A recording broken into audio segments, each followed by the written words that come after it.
Insulin resistance, you've heard the term, I'm quite sure. Eating high carb leads to, of course, this high blood sugar.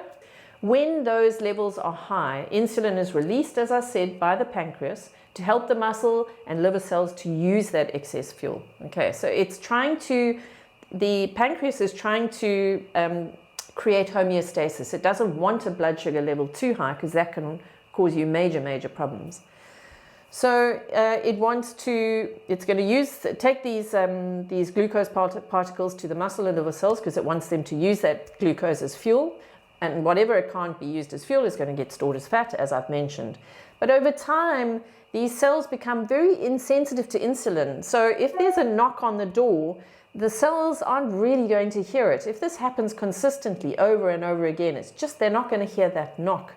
And so you're going to need more insulin in order for the knock to be heard, in order for the cells to pick up and utilize that glucose. Okay, so the chances are that the more you do this, and the more you produce insulin, and the more your cells become insensitive to insulin, the more body fat you're going to store. It's as simple as that. So you need to get really smart about using excess glucose in the body, especially as we go into menopause, because hey, guess what?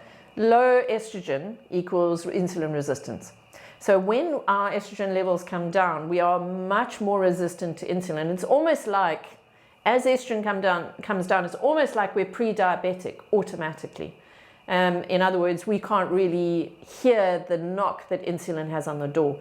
So that leads to much higher blood sugar levels and much greater chances of weight gain. Also, there are health implications like type 2 diabetes and cardiovascular disease. We know that that becomes more of an issue. There's much more risk for that as we hit menopause as well.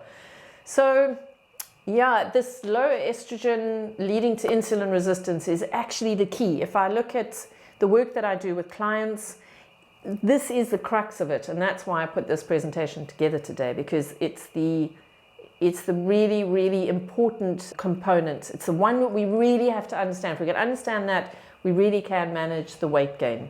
So I just want to show you a very brief picture of this insulin resistance, you know, where you eat the food that you eat. And unfortunately, a lot of the time it's high in carb. And so we make insulin to respond to the high blood sugar.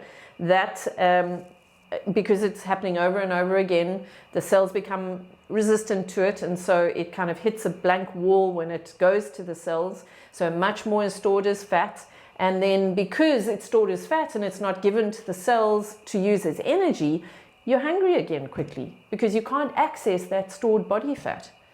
So we need to change. This is what I do with clients, of course, is that we get them, we do the reverse. So we make sure that they're utilizing everything that comes in, and none of it is getting stored. Well, I mean, there'll always be a little bit being stored, but that's, you know, for rainy day stuff. So even the leanest person has got some body fat stored.